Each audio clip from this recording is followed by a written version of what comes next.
What's up, y'all? Welcome back to the Sunshine Way. I am your lovely, lovely, lovely host, Chiya, and welcome back to my channel where we become better teachers, better dancers, and live a life of light and let our light shine. So, y'all, in today's video, I am coming to y'all humble-hearted, calm, with a good bit of information. So, if you have been following me for a while now, or if you have been on my YouTube now, I have been teaching for exactly 2 years now. I've been in the school system before that, but this is 2 years that I have completed of actually teaching. So I want to talk to y'all today about things I have learned, right? And over these past 2 years, things that I have learned and what I will be taking into the next school year and what I won't be taking into the next school year. And the reason why I feel like it's important to do this video now in July, even though we don't start school until late August or September for some people, is because some of these things you have to prepare your mind for. You have to get materials for, or you have to start planning ahead, or at least thinking ahead about certain things that you're going to do and certain things that you're going to implement. And this is also very important if you're going into your first year of teaching, because there's a lot of things that people don't tell you. There's a lot of things that don't get addressed. And there's some areas, gray areas, where people don't really talk about it, right? So today we're going to go over that, okay? I have 3 things for each category. So 3 things that I learned this school year, with it being my second school year, and 3 things that I will be taking into the next school year, and 3 things that I won't be taking into the next school year. And take it with a grain of salt. It is person by person, school by school, kids by kids, year by year, grade by grade. You know, there's certain things and certain aspects that change those, but I try to do a very good in-depth, generic, I guess you can say, overall well-rounded points. All right, so without further ado, let's get right into this list. As always, I'm always reading out of my book. This is the current book that I'm using to write my list, write my ideals, and all that type of stuff. All right, so let's get started. The first 3 things I have is what did I learn this school year. So the first thing that I wanted to talk about is I learned that, girl, you are doing a good job, or man, you're doing a good job. Like, don't let anybody discourage you, or do not let the overwhelm to-do list of this job make you feel like you're not doing a good job. Because at the end of the day, we're all human. We're all going to make mistakes. At the end of the day, we all can only task but so much. There's not people who can do 30 tasks at one time. Like, even when you're juggling it, something is lacking behind, right? So you're doing your best. If you're completing those main things and you're completing what you really feel like you're there to do, then, and what you're passionate about, then you are doing your best, okay?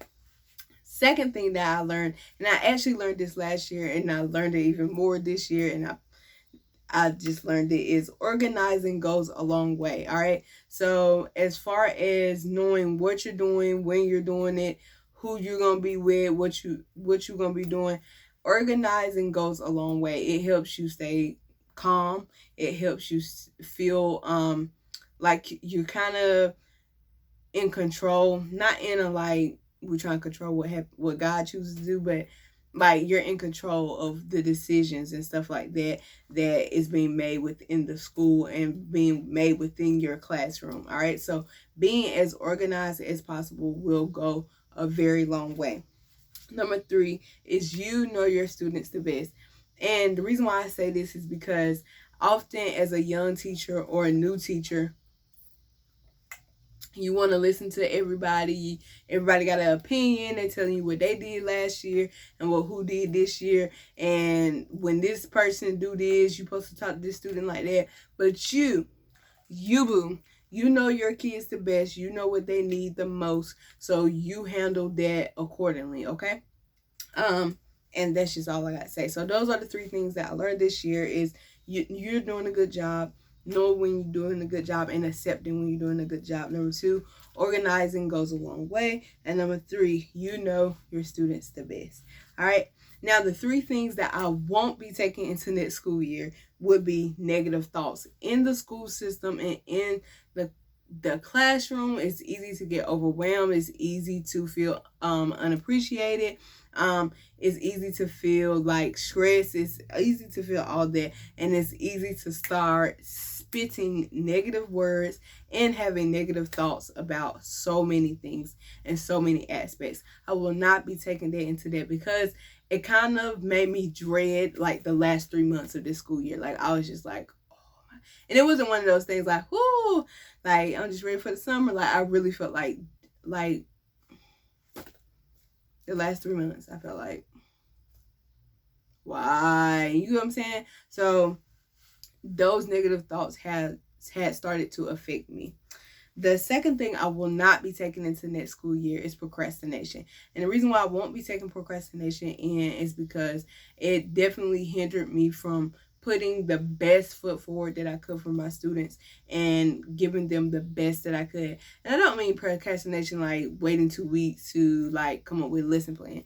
I don't mean that. I mean like if you know there's something more that you could do or something that you could slide in. Sometimes because our job is so overwhelming and so overbearing, sometimes you don't feel like doing that extra mile. But this year I don't want to do that. I don't want to procrastinate on those things. If I feel like I can go the extra mile or there's something else small that I could do, I want to try to implement those things as much as possible. Number 3 is too old or too new strategies. So often we learn all these new strategies and all this new tech thing, and aka making up excuses for kids and stuff like that, or making it really easy or simple for them or holding their hand through it, and those strategies are too new. Like it's not giving me old school vibes. Now there can be ones that's too stagnant, too old, that's not working, it's not fresh anymore. You have to have a healthy balance of those old strategies, those old implementations, and that old school teacher type vibe. And then you also have to have those new strategies that you can implement and that you can use, and you mix those together and come up with the best. So anything that's too outdated, too old, too not working, we're not doing. Too new, too easy, too holding their hands, we're not doing. All right, we coming in with a balance. We're being equal, we're being fair, and we're doing what we need to do. So those are 3 things that I'm not taking into the next school year, which was negative thoughts, procrastination, and too old or too new strategies. Now, last but not least, the 3 things that I will for sure be taking into next school year is my calendar. And I put planner for those who like to use planners. But I put my calendar because right now I'm serving as a special education teacher, and my calendar helps me with all my IEP meetings, my reevaluations, and any other paperwork that I got to do, knowing when that's due, how long I got till it's due, when I need to send invitations out, and all that. Y'all have seen me talk about this calendar before. I get it from Dollar Tree, and it's just a really small calendar that you can put inside a binder, and I write all my dates in there. And if I did not have that, I promise you, because there's so many dates, and you can have up to, in the state of North Carolina, you can have up to 50 kids on your caseload. And that's a lot of kids to keep up with, plus the amount that you serve depending on your school structure. So having that calendar really helps me not be all over the place or miss a student and not do their IEP or their reevaluation and just mess all that up for everybody. So my calendar, I will be taking in. If you're not a special education teacher, if you're an elementary teacher or a content teacher, the calendar, the planner still will help you with organizing when you want to teach a certain standard, or when you want to do a certain project or a trip or anything like that. Those calendars and those planners will help you do that. The second thing is plans for progress. So things that I am bringing into this school year is plans for progress, right? So if I'm teaching math, right, how can math truly be applied to the lives of the kids that I'm teaching, and what can they truly do with this math, and how can I bring that all together, right? How can I show that? If I'm teaching social studies, how does this history connect to theirs? Or how do I take the Civil War and like actually expand on that and make them learn some things about today's history and about what's going on in today's world? And then also using my position, so as a young Black female, using who I am, using the artistic side of me that likes to create YouTube videos, and really implementing that into my teaching and implementing that into my relationship with my kids. So that's my plan for progress, and offering my more time as far as like maybe being a coach or something like that, and really pouring into the kids as much as I can. That's something that I'm taking into this school year. And the third thing is make positive and beneficial connections early on. So y'all know I'm big on relationships. I love relationships, and that's one of my main things when it comes to teaching. But sometimes because of my personality, it takes like 3 months, which I like when it just organically happens, because those are the best relationships that I have with students. But sometimes I can be a little more intentional early on, so that's what I plan on doing. And then by beneficial connections, I mean by not just being a friend, but also being a leader, being a role model for them, being an example for them, and setting them straight when I need to, and being a little more hard on them.